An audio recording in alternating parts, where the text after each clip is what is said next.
누가복음 13장 22절서부터입니다. 누가복음 13장 22절서부터 30절까지. 누가복음 13장 22절로 30절까지 다 같이 한 목소리로 합독을 하도록 하겠습니다. 시작. 예수께서 각성 강촌으로 다니사 가르치시며 예루살렘으로 여행하시더니 혹이 여짜오되 주여 구원을 얻는 자가 적으니까 저희에게 이르시되 좁은 문으로 들어가기를 힘쓰라. 내가 너에게 이르노니 들어가기를 구하여도 못하는 자가 많으니라. 집주인이 일어나 문을 한 번 닫은 후에 너희가 밖에서 서서 문을 두드리며 주여러 주소서 하면 저가 대답하여 가로되 나는 너희가 어디로서 온 자인지 알지 못하노라 하리니 그때 너희가 말하되 우리는 주 앞에서 먹고 마셨으니 주는 또 한 가르치셨나이다 하나 저희가 너희에게 일러 가로되 나는 너희가 어디로서 왔는지 알지 못하노라. 행하가는 모든 자들아 나를 떠나 가라 하리라. 너희가 아브라함과 이삭과 야곱과 모든 선지자는 하나님 나라에 있고 오직 너희는 밖에 쫓겨난 것을 볼 때에 거기서 슬피 울며 이를 갈미 있으리라. 사람들이 동서남북으로부터 와서 하나님의 나라 잔치에 참석하리니 보라 나중된 자들로 먼저 될 자도 있고 먼저 된 자로서 나중될 자도 있느니라 하시더라. 아멘. 누가복음 13장 22절서부터 30절까지 그 내용에서 두 군데를 제가 다시 읽어드리도록 하겠습니다. 24절입니다. 24절 좁은 문으로 들어가라. 들어가기를 힘쓰라.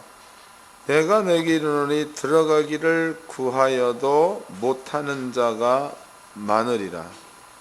다시 읽겠습니다. 들어가기를 구하여도 못하는 자가 많다. 그 다음에 26절입니다. 그때에 너희가 말하되 우리는 주 앞에서 먹고 마셨으며 주는 또한 우리 길거리에서 가르치셨나이다 하나 그랬죠. 여기 이제 사람들이 대답하기를 우리는 주 앞에서 먹었다. 또 주는 우리 앞에서 가르쳤다. 엄청난 이야기죠. 9절입니다.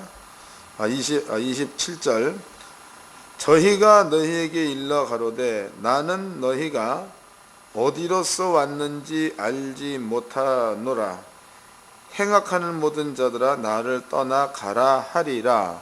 예수님은 전혀 모른다 이런 얘기를 하십니다.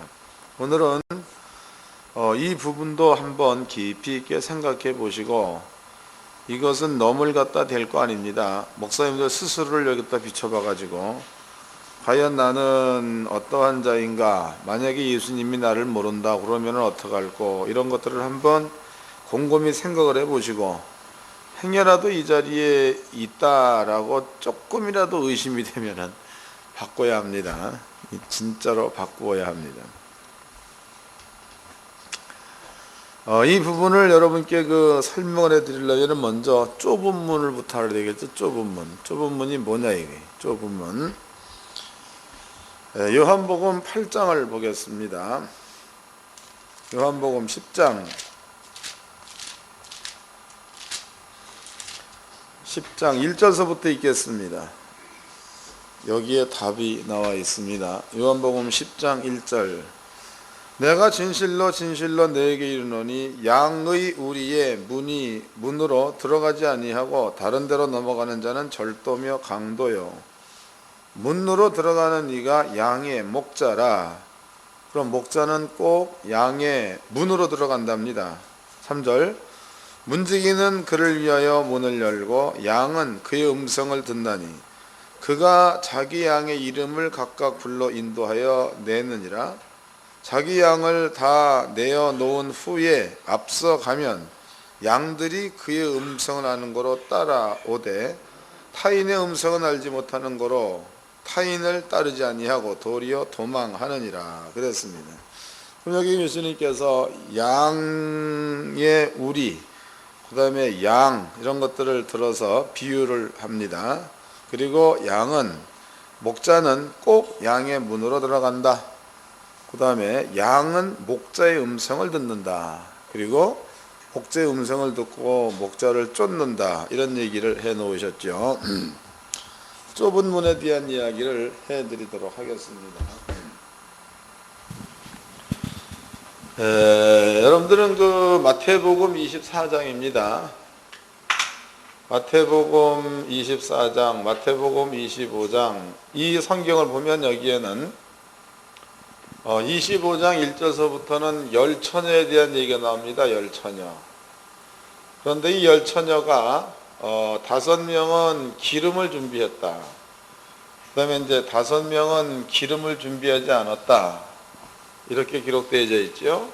그리고 다 졸며 절세 신랑이 왔다. 그럴 적에 5명은 기름을 달라고 하나 없다. 그리고 기름 파는 자한테 가서 사라. 그 다음에 이제 5명은 신랑이 오는 소리를 듣고 신랑과 함께 잔치집에 들어갔다. 이런 얘기가 마태복음 25장에 있습니다. 25장. 근데 잘못하면 여러분들이 마태복음 25장 이 열처녀의 비유를 놓고 기름이 뭐냐? 기름. 이것은 성령이 아니냐? 기름. 그러면은 10명이 다 기름을 준비했었다. 그 얘기는 성령을 다 받았다는 얘기가 아니냐? 그러면 또 기름은 뭐냐? 말씀이 아니냐? 뭐 이렇게들 얘기한단 말이죠. 그런데 여러분들은 만약에 이대로 얘기한다면 성경 성자도 모르는 사람들이 전부 다 손 들고 저가 서 있어야 될 사람들이다. 그런 건가요? 알아야 대답을 해야지. 배책이 없네 또 오늘.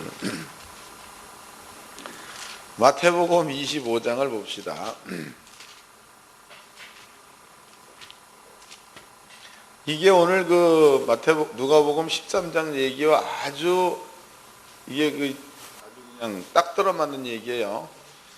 마태복음 25장 1절서부터 읽겠습니다. 25장 1절. 그때의 천국은 마치 등을 들고 신랑을 맞으러 나간 10처녀와 같다 하리라. 그 중에 5은 미련하고 5은 슬기 있는지라. 미련한 자들은 등을 가지되 기름을 가지지 아니하고 슬기 있는 자들은 그릇에 기름을 담아 등과 함께 가져갔더니 신랑이 더디어 오므로 다 졸며 잘세. 밤중에 소리가 나되 보라 신랑이로다 맞으러 나오라 하매 이에 그 처녀들이 다 일어나 등을 준비할세. 미련한 자들이 슬기 있는 자들에게 이르되 우리 등불이 꺼져가니 너희 기름을 좀 나눠 달라 하거늘 쓸기 있는 자들이 대답하여 가로되 우리와 너희의 쓰기에 다 부족할까 하노라. 차라리 파는 자들에게 가서 너희 쓸 것을 사라 하니 저희가 살아간 동안에 신랑이 오므로 예비하던 자들은 함께 혼인잔치에 들어가고 문이 닫힌지라. 그 후에 남은 처녀들이 와서 가로되 주여 주여 우리에게 열어주소서. 대답하여 가로되 진실로 너희에게 이르노니 내가 너희를 알지 못하느라 하였느니라. 그런즉 깨어있으라. 너희는 그날과 그 시를 알지 못하느니라. 그럼 여기에서 시 25장 1절서부터 13절까지를 읽고 또 이제 얘기하기를 등이요 등은 성령이 아니냐, 또 이제 기름은 말씀이 아니냐, 뭐 이런 얘기들을 많이 하죠. 그런데 지금 여러분들이 기름은 말씀이 아니냐, 등은 성령이 아니냐, 그러면 등을 10명이 다 준비했던 얘기는 성령을 다 받았다는 이야기인데, 그러면 성령 받은 사람도 바깥으로 쫓겨나느냐 이렇게 얘기한단 말이죠. 이렇게 얘기 안 해요? 여기는 그런 분들이 아무도 없으신가 보네. 근데 나는 나가면 이런 얘기 많이 듣습니다. 질문도 하고. 그런데 오늘은 그 모세성경 연구원 목사님들은 이 부분들을 한번 깊이 있게 생각을 해봐야 합니다. 생각. 과연 주님께서 어떠한 의도로다가 이런 말씀을 하고 계신가, 이런 부분들을 한번 생각 좀 해봐야 되겠죠. 그래서 만약에 지금까지 한 생각이 잘못됐다 그러면 그 생각 버리시고 성경에서 얘기하고 있는 생각을 여러분 것으로 소유하시기를 바랍니다. 잘못됐으면 버릴 줄 아는 사람이 복 있는 사람입니다. 이제 먼저 여기에서 제가 구약 성경에 있었던 이야기, 그것을 여러분께 설명을 조금 해드리도록 하겠습니다. 구약 성경. 구약 성경에 하나님께서 이 땅을 심판할 때에 아주 크게 심판할 때가 있었습니다. 그때는 노아 때죠. 노아 때입니다. 그러면 노아 시대 때에, 그때의 인구가 얼마나 됐었겠는가? 전 세계적으로 한 1억 됐었느냐, 2억 됐었느냐, 이렇게 우리가 한번 추측해 볼 수가 있습니다. 근데 성경은요, 노아 시대에 전 세계에 편제되어 있는 인구가 대략적으로 얼마 정도 됐을 것이다를 측정해 볼 만한 그러한 성구가 성경에 있습니다. 얼마 정도 되었는가? 이제 넘어가가지고 창세기를 보도록 하겠습니다. 창세기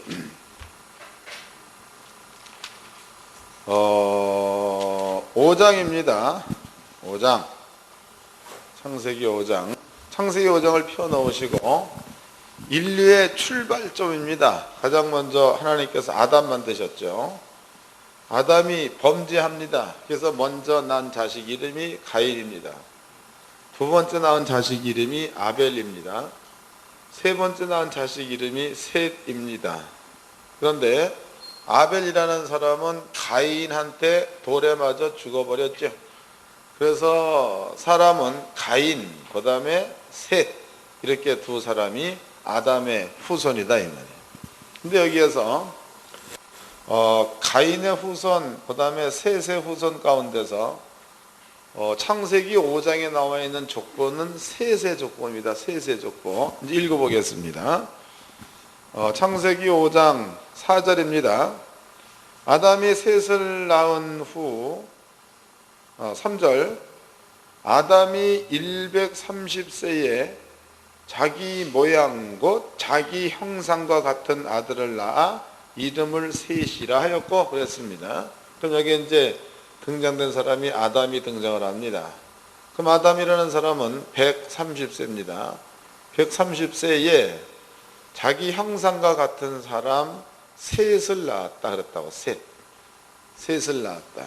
그 다음 절 4절 아담이 셋을 낳은 후 800년을 지내며 자녀를 낳았으며 그가 930세를 향수하고 죽었다. 그럼 아담이 그로부터 800년이야. 800년 동안 자녀를 낳다가 930세에 세상을 떴다. 이렇게 나와 있습니다. 그 다음에 셋입니다. 셋. 6절 셋은 150세에 에노스를 낳았고 그러면 셋은 150세야. 150세에 에노스를 낳았다네. 에노스를 낳고 그 다음에 807년을 지내며 자녀를 낳았으며 그 뒤로 807년을 지내면서 자녀를 낳았다. 그러면 이제 957세에 죽었다는 거죠. 그 다음에 9절 에노스는 90세에 게난을 낳았고 그럼 에노스는 90세에 게난을 낳았대. 게난을 낳았고 그 다음에 게난을 낳은 후 850년을 지내며 자녀를 낳았으며 그 뒤로 850년을 지내며 자녀를 낳았다. 이제 대충 이렇게만 보도록 하자고. 다 따지려면 이게 시간이 많이 걸리니까. 그러면 이제 여기를 보십시오. 이 부분이 매우 중요합니다. 아담이라는 사람이 130세에 셋을 낳았고 그 다음에 800년 동안 자녀를 낳았다 그랬으니까 그 아담의 자녀는 몇 명인지 모르겠죠. 800년 동안 자식을 낳았으니까 몇 명인지 모른다 이 말이에요. 그 다음에 이제 아담의 그 셋이 150세의 아들을 낳았고 807년을 지내면서 자녀를 낳았다. 모르는 거죠. 그럼 여기에서 아담이 셋 말고 800년을 향수하면서 낳은 자녀들입니다. 자녀들. 그러면 이 자녀들도 새처럼 자식을 낳았다는 거죠. 800년 동안 낳았다, 혹은 900년 동안 낳았을 거다고. 셋입니다.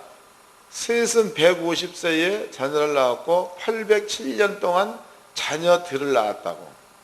그럼 이 자녀들도 또 800년 동안을 자녀들을 낳으면서 살았다는 거죠. 그 다음에 에노스입니다. 에노스는 90세에 자녀를 낳았고 또 850세 동안 자녀들을 낳으면서 살았다. 이제 이렇게 살다가 죽었다라고 나와 있다고.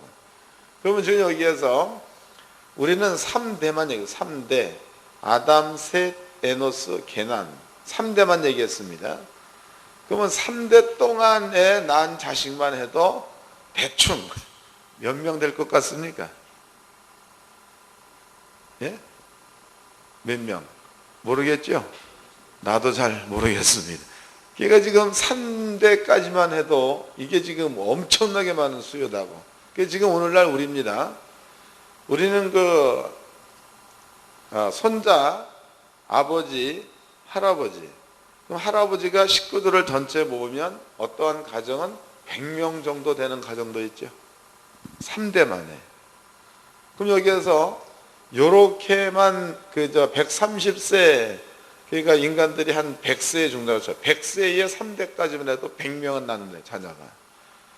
근데 지금 여기에서 아담은 130세 800년 동안 자녀를 낳으면서 그렇게 930세에 죽었으니까 그 낳은 자녀들 역시도 800년을 지내며 자녀를 낳았다. 그럼 그 수요가 하여튼 굉장할 거다고.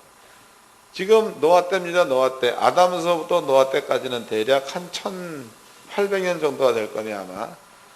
그러면은 아담에서부터 노아 때까지 1800년 동안에 퍼진 그 자녀들, 그 뒤에 이제 족보가 쫙 나와 있죠. 그 자녀들로 미뤄본다면 셋의 후손뿐만이 아니고 가인의 후손도 있으니까. 그러면 두 족속을 전부 다 합친다면은 아마 모르긴 몰라도 지금 2000년대 지금의 인류가 60억 가까이 되죠. 60억.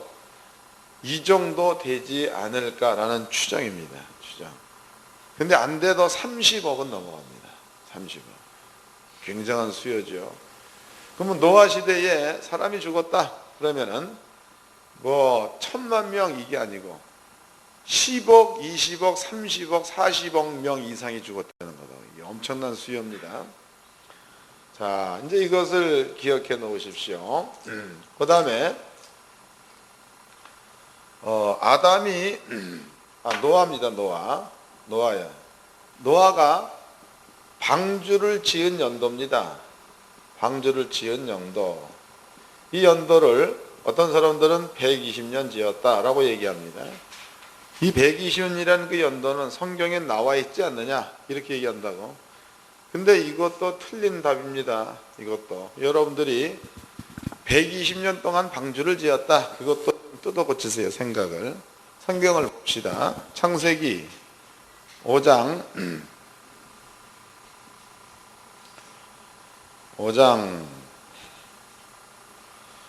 32절입니다. 창세기 5장 32절. 노아가 500세 된 후, 노아 500세 후에 셈과 함과 야벳을 낳았더라. 그러면 노아가 500세 후 그랬다고. 노아가 500세 후에 셈과 그 다음에 함과 야벳을 낳았다라고 기록하고 있습니다. 야벳.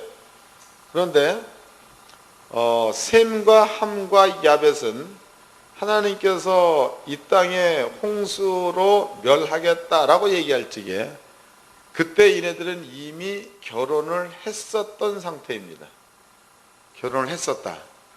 그러면 지금 셈 나이가 그때는 노아가 500세 후 그랬으니까 셈이 만약에 결혼했다. 그러면은 빨리 잠들어도 한 30세에 했다고 쳐보자고. 그러면은 530세에 장가간 거죠. 장가. 한꺼번에 다 보낼 수 없는 거니까 그 다음에 한 5년 있다가 보냈다고 쳐보자고. 그럼 35년. 그럼 535년 때에 함이 장가간 거지. 그러면 이제 야벳, 40세 보자고. 그럼 540년 되는 해에 야벳이 장가간 겁니다. 그럼 540년 됐을 그때에 하나님께서는 노아한테 내가 홍수로 이 땅을 멸하겠다 라고 얘기했다는 거다. 감이 잡히나요? 산수만 나오면 어떤 분들은 전혀 감을 못 잡아요. 다시 읽겠습니다. 다시 설명하겠습니다. 노아가 500세 후에 셈과 함과 야벳을 낳았대. 근데 한꺼번에 세 쌍둥이는 아니지 않습니까? 셈 낳고 함 낳고 야벳을 낳았을 거다고. 그 다음에 하나님께서 홍수를 명할 때에는 셈과 함과 야벳이 결혼했을 때에 홍수를 명하셨습니다. 그러면 셈이 30세에 장가를 갔다 쳐보자고. 그러면은 530년 후에 홍수가 명해졌다 이 말이죠. 그 다음에 이제 함이 35살 때 장가 갔다. 그러면은 535년 후에 홍수가 명해졌다 이 말이다. 그 다음에 야벳이 40세 때 장가 갔다. 그러면은 540년 후에 이것은 30세 그 다음에 5년 뒤에 35년 5년 뒤에 야벳 이렇게 계산한 거다고. 그러면 대충 따져본다도 540년이요. 540년경 그때에 하나님께서 이 땅을 홍수로다가 심판하겠다 이렇게 노아한테 말씀을 하셨다는 겁니다. 540년. 그러면은 지금 540년 이제 요거 기억해 놓으시고 읽어봅시다. 이제 6장 6절입니다. 여호와께서 사람의 죄악이 세상에 관연함과 그 마음의 생각의 모든 계획이 항상 악할 뿐임을 보시고 땅 위에 사람 지으셨음을 한탄하사 마음에 근심하시고 가라사대 나의 창조한 사람을 내가 지면에서 쓸어 버리되 사람으로부터 육축과 기는 것과 공중의 새까지 그리하리니 이는 내가 그것을 지었음을 한탄함이니라 하시니라. 그러나 노아는 여호와께 은혜를 입었느니라. 9절입니다. 노아의 사적은 이러하니라. 노아는 의인이요 당세 완전한 자라. 그가 하나님과 동행하였으며 그가 세 아들을 낳았으니 셈과 함과 야벳이라. 때에 온 땅이 하나님 앞에 폐기하여 강포가 땅에 충만한지라. 하나님이 보신즉 땅이 폐기하였으니 이는 땅의 모든 혈육 있는 자의 행위가 폐기함이었더라.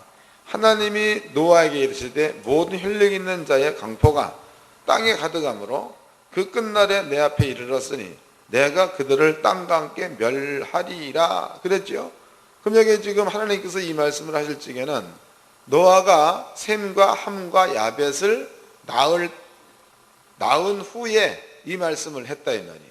근데 이제 그 뒤를 읽어보면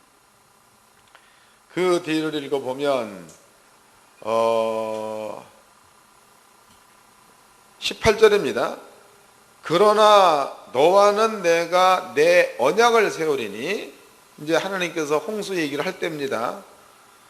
너는 내 아들들과 내 아내와 내 자부들과 함께 방주로 들어가고 그랬으니까 노아의 아들들이 장가간 후에 홍수가 명해졌다는 거죠. 장가간 후. 그러니까 장가 갔다 이것도 아니고 장가간 후. 그 다음에 이제 이 땅에 홍수가 있을 때가 언제냐? 7장입니다. 7장 11절입니다. 노아 600세 되던 해 2월 곧 그 달 17일이라. 그날에 큰 기쁨의 샘 터지며 하늘의 창들이 열려 40주야를 비가 땅에 쏟아졌더라. 홍수가 땅에 있는 것은 600세 그랬다고. 600세. 그러면은 이 계산대로라면 노아가 홍수를 짓기 시작한 것은 540년경에 명령받아가지고 600세에 홍수가 왔으니까 방주 짓는 기간은 120년이 아니라 길게 잡아도 60년. 이건 아주 길게 잡은 거예요. 근데 이것은 좀 이제 제가 이렇게 보기에는 대략 한 30년에서 40년 정도밖에는 안 된다라고 봅니다. 그러니까 그때 당시에 시대상으로 봤을 적에 장가 뭐 40세, 30세 간다 이렇지 않잖아요. 장가. 그러니까 지금 여기로 본다면은요, 이렇게 빨리 좀 이렇게 아주 그냥 넉넉하게 잠들어도 60년입니다. 60년. 근데 당시로 미뤄본다면 30년이나 40년 정도 노아가 방주를 지었다. 이렇게 보면 되는 겁니다. 근데 사람들은 노아가 방주를 지은 연도는 대략 120년이다. 이렇게 얘기들 하죠. 이것은 그 앞에 사람들의 연한이 120년 되리라. 뭐 이렇게 얘기해 놓은 것 때문에 이런 말을 합니다. 이게 잘못 해석한 겁니다. 그 다음에 이제, 그러면은 이제 하나님께서 노아한테 방주를 지어라. 노아가 방주 짓는 것은 대략 40년 정도를 지었습니다. 사람들의 상태는 어떤 상태냐? 그네들의 마음의 생각, 의 계획 이런 것들이 항상 악하다. 이럴 때에 하나님께서 노아한테 방주 지어라 이렇게 명령을 했습니다. 이 명령을 받은 사람들은 노아의 식구들입니다. 그 다음에 노아가 방주를 지은 장소입니다. 방주를 지은 장소가 바닷가가 아니라는 거죠. 바닷가가 아니고 그냥 노아가 살고 있는 데에다가 방주를 지으려는 거예요. 지금 여기 이제 부천에서 바닷가 그러면 인천까지 가야 바다가 나오죠. 그 연안부도 가야 바다가 나옵니다. 그럼 여기 부천 그러면 여기에다가 지금 하나님께서 만약에 내가 노아라면 수어가 방주를 지어라 여기다가. 그런데 부천 여기에는 물이라고는 찾아볼 수 없는 배. 근데 여기에다가 하나님께서 방주 지어라 라고 얘기하시니까 내가 여기에다가 방주를 지었다. 그러면은요, 이것을 보는 모든 사람들이 이상스럽게 본다는 거예요. 제정신으로 보지 않는 겁니다.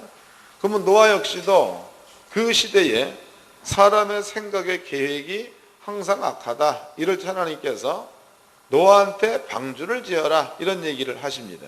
그래서 노아는 하나님의 말씀 그대로 믿고 노아는 방주를 짓기 시작을 했습니다. 그 다음에 사람들은 아까 이제 대략 계산해 봤더니 수십억이야. 그러니까 한 40억이라고 보자고. 대략 40억. 그러면 40억이나 되는 사람들은요, 노아가 지금 방주를 짓고 있는 이 상황이야. 이 상황을 볼 적에 첫날에 노아가 방주를 짓기 위해서 기초를 놓는다. 그러면 이게 뭐냐? 노아는 배라고 말하겠죠. 아니 여기다 배를 왜 짓느냐? 노아는 하나님이 홍수를 내린다고 하더라. 이렇게 말하겠죠. 두 번째 날도 동일한 말을 할 테고 세 번째 날도 동일한 말을 할 겁니다. 근데 문제는 노아가 이 말을 자기가 지어낸 말이 아니고 하나님께서 노아한테 이 말을 했다는 거예요. 말. 그러면은 하나님께서 하신 그 말씀 같다면 창조하신 말씀이니까 홍수는 꼭 있는 거죠. 홍수는 꼭 있는 겁니다. 그 다음에 노아 시대에 퍼진 인구입니다. 그 인구는 아담의 후예로서 그 900년 동안 자식을 낳았다. 이런 얘기가 나와 있는 거니까 얘네들이 하나님을 모를 리 없다는 거지. 그럼 하나님의 말이 노아 시대에 홍수를 보내겠다. 이게 아버지의 말입니다. 그 노아가 그 얘기를 사람들한테 하나님이 홍수 보낸다고 하더라. 그래서 방주를 지어가지고 이 방주 속에 들어가면 구원을 얻는다고 하더라. 이 말을 노아는 틀림없이 했을 거다. 이건 할 수밖에 없는 겁니다. 상황으로 봤을 적에. 자, 이렇게 돼가지고 노아는 40년 동안 방주를 짓지요.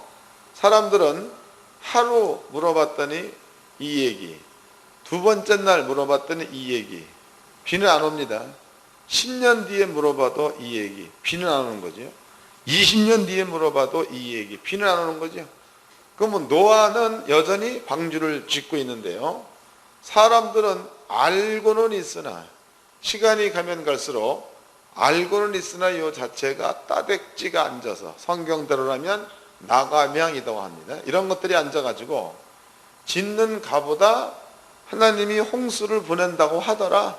이런 것들이 그냥 아무렇지도 않게 그냥 하는 말이고 노아를 접할 적에도 그냥 하는 한 가지 어떤 그 사건일 뿐이지 당시로 이 사람들한테는 이 일이 그렇게 중요하지 않았다는 거죠.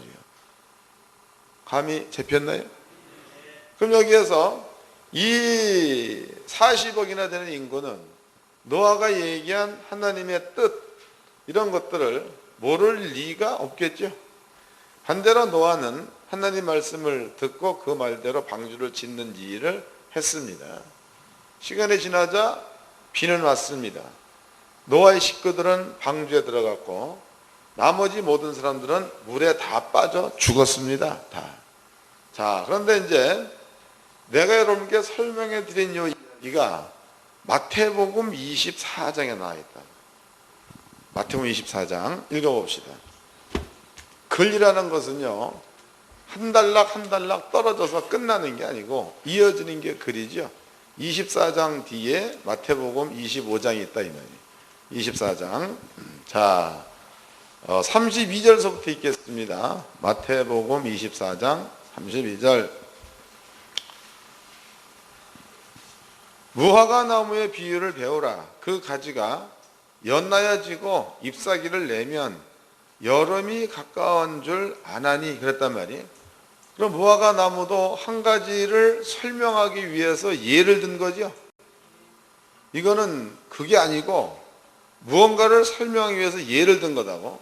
근데 또 어떤 양반들은 이 무화과 나무를 들어가지고 무화과 나무는 감남산에 있고 무화과 나무는 어쩌고 해가지고 또 야리꾸리에게 풀어낸 사람들이 있어요. 그런 데에 쏘가 넘어가지 마세요. 성경은 성경대로 읽으십시오. 그럼 예수님께서 무언가 한 가지를 설명해내기 위해서 한 가지 예를 들었습니다. 예. 근데 예를 들었는데 무화과 나무 예를 들었다고. 무화과 나무가 잎이 무성하여지고 그리고 잎이 푸르러지면 그러면은 여름이 가까운 줄을 사람들이 다 안다는 겁니다. 이거 다 안다는 거예요. 그럼 요 말을 해놓고 난 다음에 요 말이야. 요 말을 해놓고 난 다음에 노아 얘기한다고. 요 말 해놓고 난 다음에 노아 얘기. 이제 읽어보도록 합시다. 34절 내가 진실로 너에게 말하노니 이 세대가 지나기 전에 이 일을 다 이루리라. 천지는 없어지겠으나 내 말은 없어지지 아니하리라. 그러나 그날과 그때는 아무도 모르나니 하늘의 천사들도 아들도 모르고 오직 아버지만 아시느니라. 37절 노아의 때와 같이 인자의 임함도 그러하리라 해서 그러면 노아의 때와 같이 그랬으니까 예를 든 거죠. 노아의 때와 같이 예를 든 겁니다. 그 예의 내용이 38절 홍수 전에 노아가 방주에 들어가던 날까지 사람들이 먹고 마시며 장가들고 시집가고 있으면서 홍수가 나서 저희를 다 멸하기까지 깨닫지 못하였으니 인자의 임함도 이와 같으리라.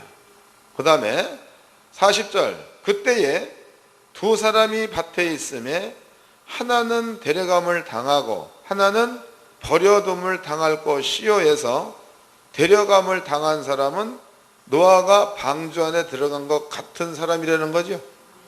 버려둠을 당한 사람은 물속에 빠져 죽은 사람과 같은 사람이라는 거예요. 이제 이해가 되나요?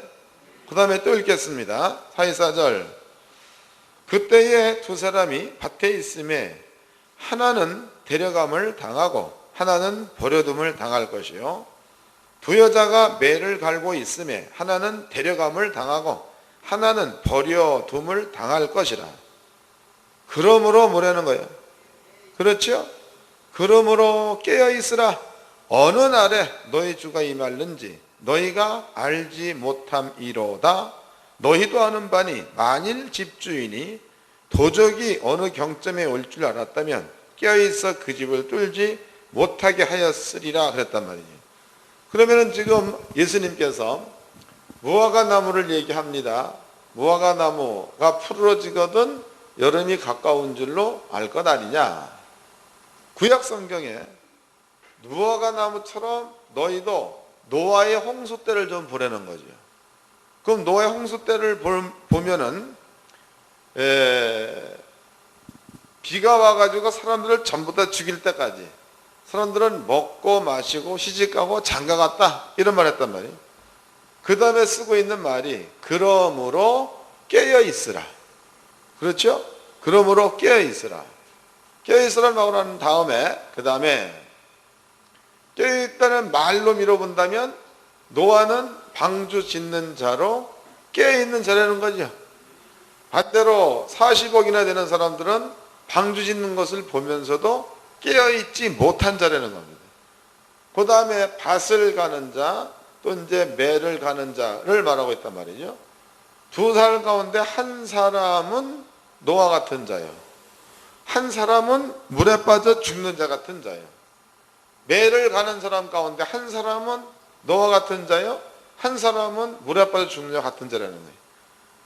그러면은 방주 안에 들어간 노아 역시 깨어있는 자고, 그 다음에 데려감을 당한 사람 역시도 깨어있는 자고, 또 한 사람 역시도 깨어있는 자라는 거지.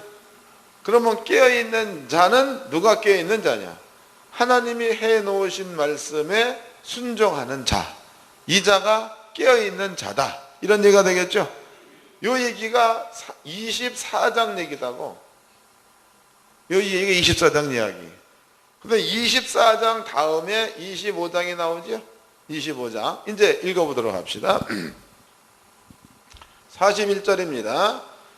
24장 41절. 두 여자가 매를 갈고 있음에 하나는 데려감을 당하고 하나는 버려둠을 당할 것이니라. 그러므로 깨어 있으라. 어느 날에 너희 주가 임할는지 너희가 알지 못함이니라. 너희도 아는 바니 만일 집주인이 도적이 어느 경점에 올 줄을 알았다면 깨어있어 그 집을 뚫지 못하게 하였으리라 그랬단 말이에요. 그럼 예수님이 볼 때 깨어있는 자는 하나님 말씀에 순종하는 자가 깨어있는 자다 이 말입니다. 그 다음에 하나님 말씀을 듣고 있으면서도 순종하지 못한 사람들은 깨어있으나 자는 자라는 거예요. 이해됐죠? 자, 이제 25장입니다. 그때에 그랬단 말이에요. 그러면 그때라는 얘기는 24장이 쓰여지고 난 다음에 그때라 그랬으니까 지금 노아 홍수 때와 같은 그때에, 또 마지막 때 예수께서 이 땅을 심판하러 왔을 때의 그때가 되는 겁니다. 그럼 바꿔 얘기해 본다면 24장 이야기와 25장 이야기는 완전히 동떨어진 이야기입니까? 붙어있는 이야기입니까? 이건 붙어있는 이야기죠? 붙어있는 이야기. 25장 1절 읽겠습니다. 그때 천국은 마치 등을 들고 신랑을 맞으러 나간 열 처자와 같다 하리니 그 중에 5은 미련하고 5은 슬기 있는 지라여서, 그러면서 슬기 있는 자는 두 여자 가운데 데려간 자가 되겠죠? 맞는 겁니까? 미련한 자는 두 여자 가운데서 남겨진 자가 되겠죠? 그럼 여기서 또 얘기해 본다면 슬기 있는 자는 깨어있는 자가 되는 거고 미련한 자는 깨어있지 못한 자가 된다 이 말이에요. 그러니까 지금 25장 1절을 여러분들이 24장만 이해한다고 그래도 25장 1절 읽어보면 이 말이 벌써 답이 나오는 게 답이. 그 다음에 읽겠습니다. 2절. 그 중에 5은 미련하고 5은 슬기 있는지라. 미련한 자들은 등을 가지되 기름을 가지지 아니하고 슬기 있는 자들은 그릇에 기름을 담아 등과 함께 가져갔더니 신랑이 더디엄으로 다 졸며 잘세. 밤중에 소리가 나되 보라 신랑이로다 맞으러 나오라 하매 이에 그 처녀들이 다 일어나 등을 줄비할세. 미련한 자들이 슬기 있는 자들에게 이르되 우리 등불이 꺼져가니 너희 기름을 좀 나눠 달라 하거늘 슬기 있는 자들이 대답하여 가로되 우리와 너희 쓰기에 다 부족할까 하노라. 차라리 파는 자들에게 가서 너희 쓸 것을 사라 하니 저희가 살아간 동안에 신랑이 오므로 예비하던 자들은 함께 혼인잔치에 들어가고 문은 닫힌지라. 그러면 다섯 여자는 누구 같은 자들이요? 노아 같은 자요? 데려감을 당한 여자 같은 자라는 거죠. 그 다음에 주여 주여 우리에게 열어주소서. 12절 대답하여 가로되 진실로 진실로 이르노니 내가 너희를 알지 못하리라 하였느니라. 그런즉 뭐 하려는 거예요? 깨어있으라. 그 예수가 이 말을 한 것은 하나님 말씀에 깨어서 그 말씀에 순종하면서 살라는 말을 하기 위해서 이 말을 한 거지, 여기에 뭐 성령이 어떻고 뭐 말씀이 어떻고 이런 차원은 아니라는 거지. 이해가 되셨나요? 그러니까 성경 말씀을 그냥 주님께서 우리한테 뭘 말하려고 하는가 이거를 알아야 되는 건데, 그 의도는 생각하지 않고 전부 다 자기 생각을 집어넣고 있죠. 등은 불이니까 성령을 상징하지 않느냐. 그러므로 등을 준비했던 얘기는 성령을 받은 자들이다. 그 다음에 또 기름이라는 것은 말씀이 아니냐. 그러므로 등을 준비하고 있으나 말씀을 믿지 못하는 자들은 하나님께서 버린다. 이렇게 얘기한다. 그러면 이건 예수님이 하고 있는 말하고자 하는 내용과 25장 내용과 또 목사들이 전달해 내고자 하는 그 내용은 전혀 다른 거죠. 전혀. 그러니까 그것은 성경 말씀 마태복음 25장이 아니라 니가복음 25장이 되는 거다. 이거 성경을 멋대로 쓰면 안 되는 겁니다. 성경은 성경대로 잘 읽어봐가지고 그것을 이해를 해서 그 가운데 성도들의 그 머물러 살게끔 만들어줘야 그게 성경을 잘 읽는 거지. 이걸 자기 멋대로 해석을 해가지고 등은 성령을 의미한다, 기름은 말씀을 의지한다, 그러므로 성령 받은 자들은 말씀에 순종하며 살아야 된다, 이렇게 얘기한다. 여러분들은 이렇게 얘기하지 말고 25장을 풀어내려면 24장을 설명하시고 그 다음에 25장을 설명을 하시면 해석상의 오류가 없을 줄로 믿습니다. 그럼 주님께서 이제 요 말만 해놓고 끝냈느냐? 아닙니다. 그 뒤에 달란트 얘기를 또 해. 달란트. 그 뒤에 달란트, 5달란트, 2달란트, 1달란트. 5달란트 가진 자는 10달란트를, 2달란트 가진 자들은 4달란트를, 1달란트 가진 자는 1달란트. 그랬단 말이에요. 그러면 5달란트 가진 자나 2달란트 가진 자는 성경대로라면 노아 같은 자요, 데려감을 당한 자가 되는 거고 5 처녀 같은 자라는 거죠. 반대로 1달란트 가져온 자는 물에 빠져 죽은 자들이나 남겨진 자들이나 미련한 5 처녀와 같은 자다, 이런 얘기다고. 그러므로 24장과 25장의 그 모든 내용은 이게 한 의미에서 설명되어진 거지 떨어진 말이 아니라는 겁니다. 우리가 25장 노아 시대의 이해를 잘하고 나니까 그 다음에 이것은 하나님 예수님께서 무화과 나무를 보라는 거예요. 무화과 나무, 이거를 보면 여름이 가까운 줄 아는 것처럼 내가 올 때를 너희가 알기를 원한다면 노아 때를 보라는 거지. 그럼 노아 때를 보았을 적에 노아는 깨어있는 자요, 노아는 하나님 말씀을 믿은 자요, 노아는 그 말씀대로 순종한 자라는 거예요. 반대로 물에 빠져 죽은 자들은 하나님을 안다고 하나 그 말씀을 믿지 않는 자요, 그 말씀에 순종하지 않는 자이므로 패역한 자라는 겁니다. 그러므로 너희는 깨어있으라. 이것을 예로 들면서 깨어있으라 그랬으니까 노아 같은 자가 되라, 이 말 아닙니까? 25장에서도 열처녀 얘기했죠. 깨어있으라, 노아 같은 자가 되라, 이런 얘기다. 그런데 많은 사람들이 이것을 갖다가 설명할 적에 자기 멋대로 해석을 해가지고 성령은 뭐 등, 뭐 성령은 뭐 어쩌고 이렇게 해요. 이것은 전부 다가 성경으로 해석한 게 아니고 자기 임의대로 해석한 게 되는 겁니다. 또 모르겠습니다. 이 정도의 이해의 폭을 가지고 그 다음에 성령은 등이다 라고 얘기했다면 조금 이 얘기는 달라지겠지. 근데 본질을 모르고 딴 거를 갖다가 주인인 것처럼 얘기해 버린다면 그건 해석 자체가 잘못된 겁니다.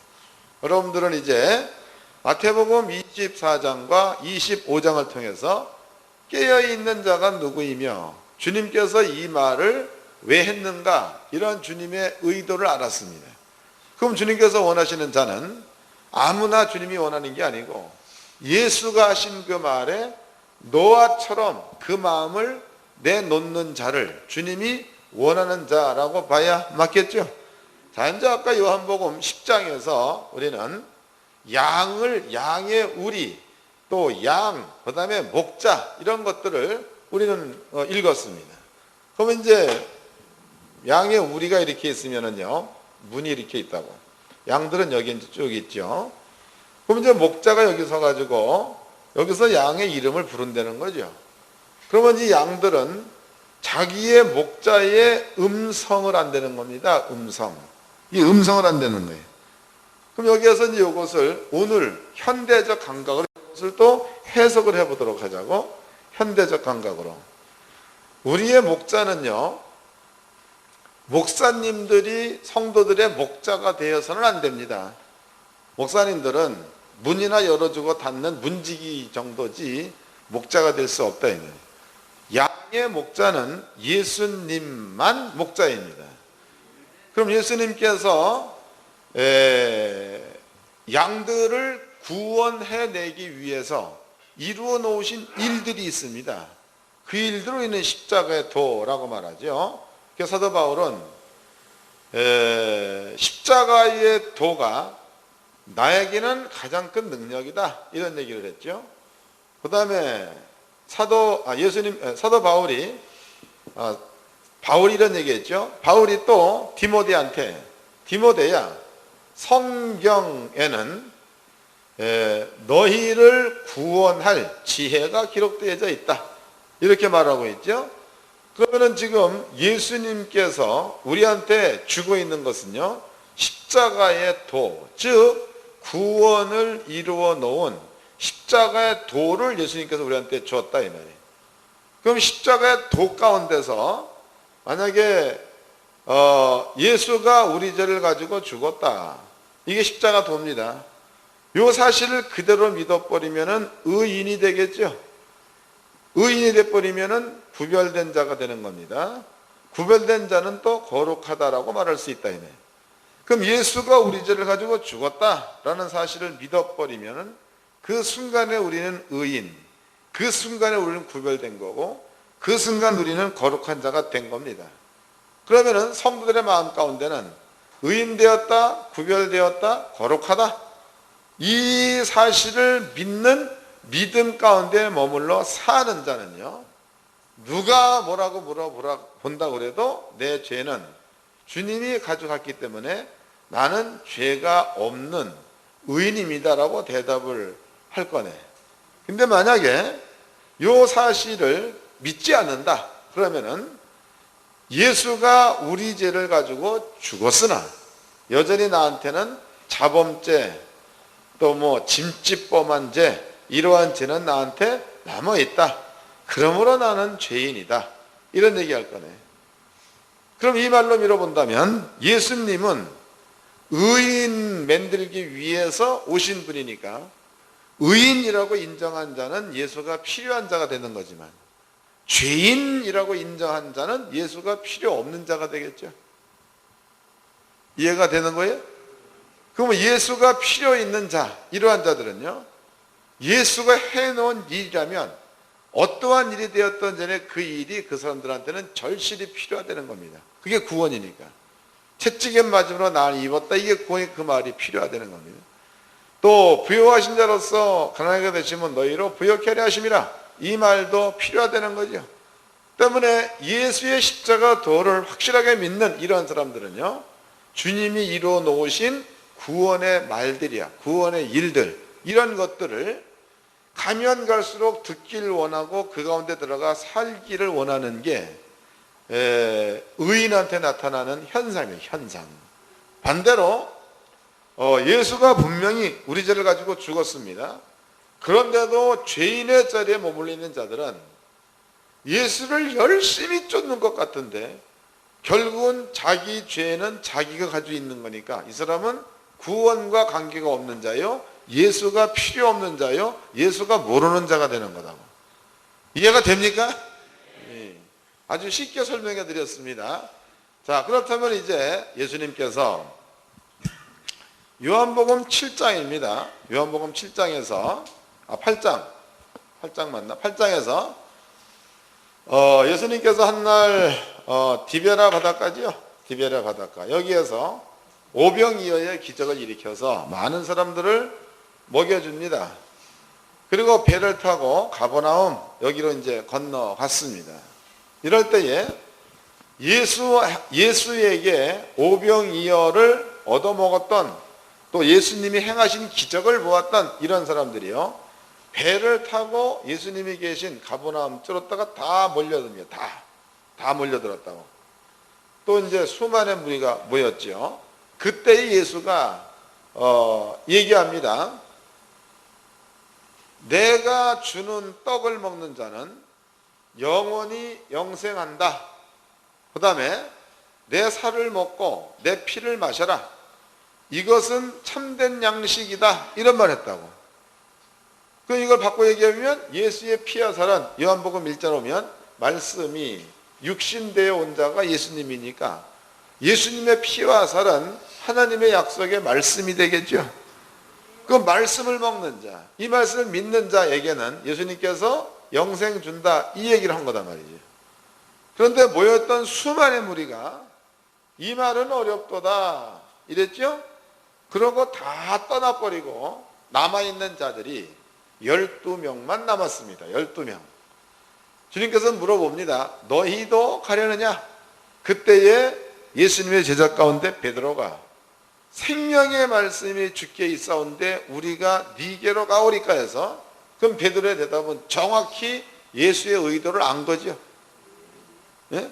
그러면은 주님의 주변에 몰려들었던 사람들이 수만 명이 몰려들었는데 결국 예수님께서 원하시는 자리에 머물러 있던 자들은 12명 가운데서 또 유다도 빠져나갑니다. 11명밖에 없었다. 이게 성경이다. 그러면 이 길은 수많은 무리가 모였으나 11명만 예수의 의도 안에 들어온 거니까 그 길은 넓은 길이야, 좁은 길이야? 이해가 되시죠? 이제 요한복음 6장을 이제 찾아서 읽어보도록 합시다. 요한복음 6장. 8장 6장이네. 요새는 난 또 이상하게 정신이 왔다. 아침에 이제 집에서 나왔습니다. 나와서 내가 이제 어저께 밤에 그 물건을 내가 두 가지를 가져오려고 생각을 해놨댔어요. 하나는 카메라고 하나는 딴 거단 말이에요. 교회 왔더니 카메라 생각이 나. 이거 안 가져왔네. 가지러 가야지. 아침에 갔다가 왔습니다. 갔다 와가지고 여기 올라오니까 물건 하나를 또 안 가져왔어요. 그래서 김종국 목사님 대신가 또 왔는데 이상해졌어. 내가 생각해도. 요한복음 6장입니다. 46절서부터 읽겠습니다. 이는 아버지를 본 자가 있다는 것이 아니라 오직 하나님에게서 온 자만 아버지를 보았느니라. 진실로 진실로 내게 이르노니 믿는 자는 영생을 가졌나니 내가 곧 생명의 떡이로라. 너희 조상들은 광야에서 만나를 먹어서 죽었거니와 이는 하늘로서 내려온 떡이니 사람으로 하여금 먹고 죽지 아니하게 하는 것이니라. 나는 하늘로서 내려온 산 떡이니 사람이 이 떡을 먹으면 영생하리라. 나의 줄 떡은 곧 세상의 생명을 위한 내 살이로라 하시니라. 여기는 지금 내 살을 먹어라 이 말이다 말이죠. 그 다음에 53절. 이러므로 유대인들이 서로 다투어 가로되 이 사람이 어찌 능히 제사를 우리에게 주어 먹게 하겠느냐. 유대인들이 한 이야기입니다. 넘어가서 60절. 제자 중에 여럿이 듣고 말하되 이 말씀은 어렵도다. 누가 들을 수 있느냐 한데 예수께서 스스로 제자들이 이 말씀에 대하여 수군거리는 줄 아시고 가라사대 이 말이 너희에게 걸림이 되었느냐. 그러면 너희가 인자의 이전했던 곳으로 올라가는 것을 볼 것 같으면 어찌하려느냐. 살리는 것은 영이니 육은 무익하니라. 내가 너에게 이르는 말이 영이요 생명. 그럼 예수께서 설명을 다 한 거죠. 나를 먹어라, 내 살을 먹어라. 이것은 꼭 살을 먹어라, 나를 먹어라, 떡을 먹어라 이런 뜻으로 한 말이 아니라 63절에 살리는 것은 영이니 육은 무익하니라. 내가 너에게 이런 말이 영이요 생명 그랬으니까 예수께서 가르쳐준 말씀을 믿으라는 거죠. 이것은 설명을 자세히 한 겁니다. 이것은 아주 그냥 뭐 이렇게 선문답처럼 한 얘기가 아니라는 거예요. 자, 64절. 그러나 너희 중에 믿지 않은 자들이 있느니라 하시니, 이는 예수께서 믿지 아니하는 자들이 누구며 자기를 팔 자가 누구냐 처음부터 아심이라라. 유다에게입니다. 66절. 이러므로 제자 중에 많이 물러가고 다시 그와 함께 다니지 아니하더라. 그럼 예수의 주변에 몰려온 사람들이 다 물러갔다는 겁니다. 그 다음에 67절. 예수께서 12 제자에게 이르시되 너희도 가려느냐? 시몬 베드로가 대답해야 돼. 주여, 영생의 말씀이 계심에 우리가 네게로 가오리까? 우리가 주는 하나님의 거룩하신 자이신 줄 믿고 알았삼나이다 그랬단 말이에요. 그럼 12 제자는 예수가 한 그 말이 꼭 뭐 진짜 살, 진짜 떡 이걸 말한 게 아니고 예수의 말씀 혹은 하나님의 말씀이라는 것을 12명의 제자는 알았다는 의미가 되겠죠. 그런 얘기입니다. 그러면 지금 주님의 주변에 몰려든 사람들은 엄청나게 많은 사람들이 몰려들었는데 정녕 예수의 말씀을 믿고 그 말씀에 순종하려는 자는 그 많은 무리 가운데서 11명밖에 없었다는 겁니다. 그러면 주님께서 열어놓은 문은 엄청 넓은 거예요. 무지하게 높다 이 말이에요. 그런데 그 말을 믿어서 그 목소리를 들어서 그 문 안으로 들어가는 자는 11명밖에 없는 거니까 결국 그 문은 높다는 겁니까? 좁다는 겁니까? 이해가 되시죠? 오늘날에도 여러분들 예수 믿는 사람들은 엄청나게 많이 있습니다. 한 가지 예를 또 하나를 들어보도록 하자고. 요새는 제가 이제 그 바깥에 안 댕겨도 잘 모르겠는데 요새는 난 바깥 댕기다 그러면은요 맨날 그 고기나 저러 댕기고 뭐 이거밖에 안 한다고. 근데 그 주의 종들의 모임, 목회자들의 모임 잘 안 가지요. 옛날에는 가끔 갑니다. 근데 거기 가보면은 어떤 목사님들은 조상죄를 얘기해, 조상죄. 그래서 집안의 문제가 조상의 죄 때문에 집안에 문제가 있다 이런 말을 합니다. 그러므로 당신이 그 문제를 해결받으려면 조상죄를 용서받아야 된다 이런 얘기를 한다고. 물어보면 조상죄를 어떻게 하면 용서받습니까? 조상죄를 하나님 앞에 생각나게 해달라고 기도하면 그러면은 생각나게 해줄 거다. 이런 것이 은혜다. 그런단 말이에요.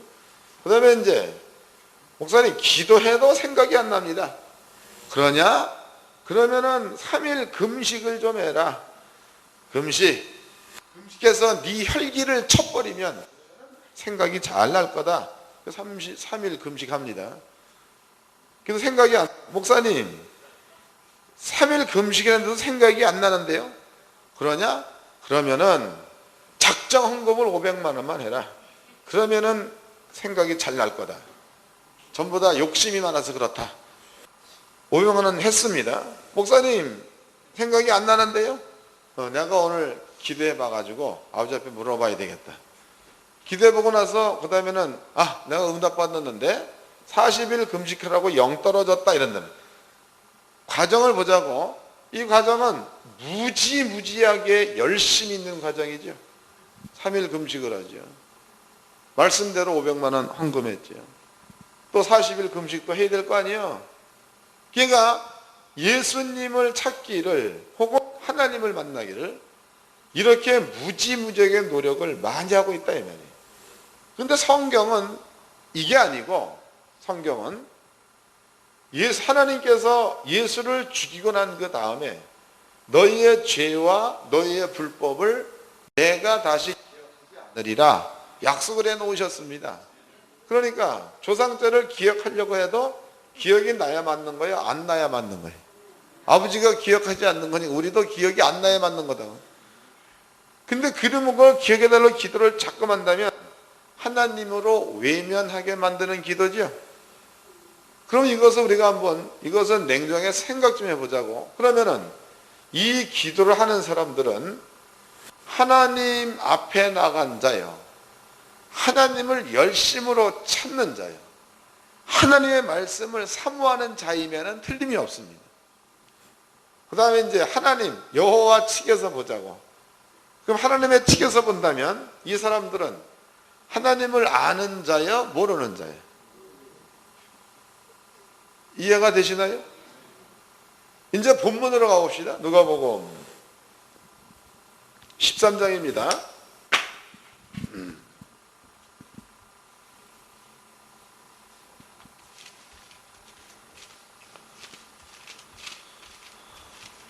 누가복음 13장. 자, 이제 22절서부터 다시 읽어드리도록 하겠습니다.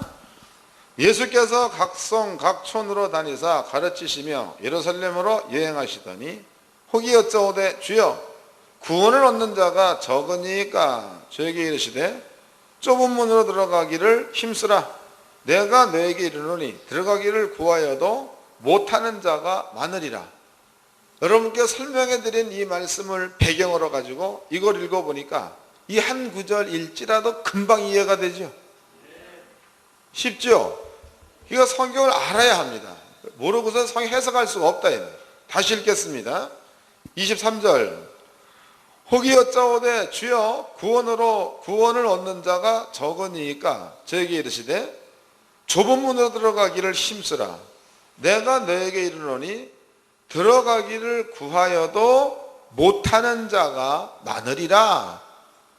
금방 이해가 되게끔 되어 있습니다. 성경은. 그 다음에 또 읽겠습니다. 집주인이 일어나 문을 한 번 닫은 후에 너희가 밖에 서서 문을 두드리며 주여 열어주소서 하면 저가 대답하여 가로되 나는 너희가 어디로서 온 자인지 알지 못하노라 하리니. 그럼 이 자들은 누굴 말하는 거예요? 아까 마태복음 25장으로 본다면은 무식한 미련한 다섯 처녀와 같은 자들. 그 다음에 노아의 홍수로 밀어본다면은 물에 빠져 죽은 사람들. 그 다음에 두 여자를 비교해본다면 남아있는 여자가 되겠죠. 그 다음에 또 26절.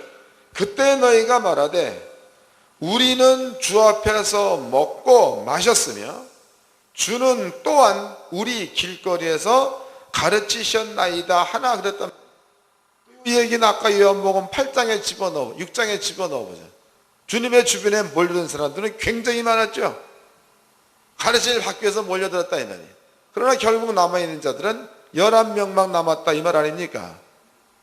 그 다음에 또 읽겠습니다. 27절입니다. 저가 너희에게 일러 가로되 나는 너희가 어디로서 왔는지 알지 못하노라.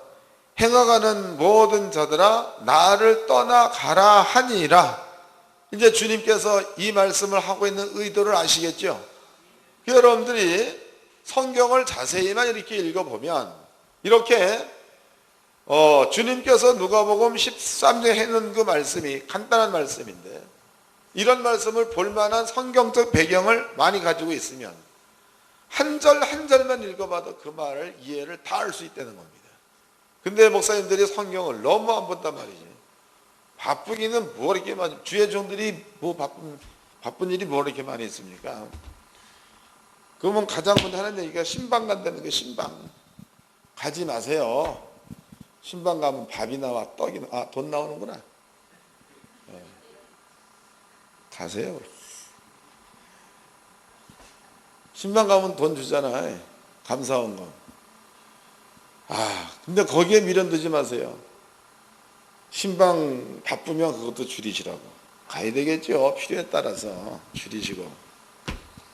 기도하느냐고 성경 못 봤다. 기도 시간 줄이세요. 줄이십시오. 그리고 성경 말씀 붙들고 씨름하시고. 그리고 이 속에서 아버지가 뭘 말하고 있는가 이런 것들을 깨달으려고 하시고. 그래도 못 깨닫겠다. 그럼 연구원 오시라고 가르쳐 드릴게요. 주의 종들은 이걸 해야 되는 거예요. 근데 괜히 그냥 쓰잘데없이 바쁘단 말이죠. 예? 밤 10시에 기도하러 산에 올라가죠. 그래서 열심으로 새벽 2시까지 기도하고 집에 들어오면 새벽 4시죠. 4시에 잠깐 졸다가 5시에 새벽 기도 끝나고, 새벽 기도 끝나고 좀 자야 되죠. 12시에 일어나고 점심 먹죠. 나른하니까 한숨 자야 되겠죠. 그리고 3시쯤 정신 차려가지고 신방 한 군데 갔다 오죠. 엄청 바쁘잖아 그게. 그런데 성경 하나님의 종이라고 하면서 하나님께서 우리한테 하라고 명령한 성경 볼 시간은 없잖아. 그러면 그 사람은 부지런한 사람이야, 게으른 사람이야? 알기는 잘한단 말이야. 근데 대답은 잘하시면서 부지런한 자리에 가려고 하지 않는단 말이야. 그러지 마시고 여러분들은요, 오늘 누가복음 13장 살펴보았더니 그 짧은 몇 마디 사이에 엄청난 비밀이 숨어 있지 않습니까? 이런 것들을 잘 이해하시고 아버지의 마음을 흡족하게 해드리는 그러한 주의 종들이 되어야 될 줄로 믿습니다. 옆 사람과 인사 좀 합시다. 내 자리 좀 지킵시다. 수고들 하셨습니다.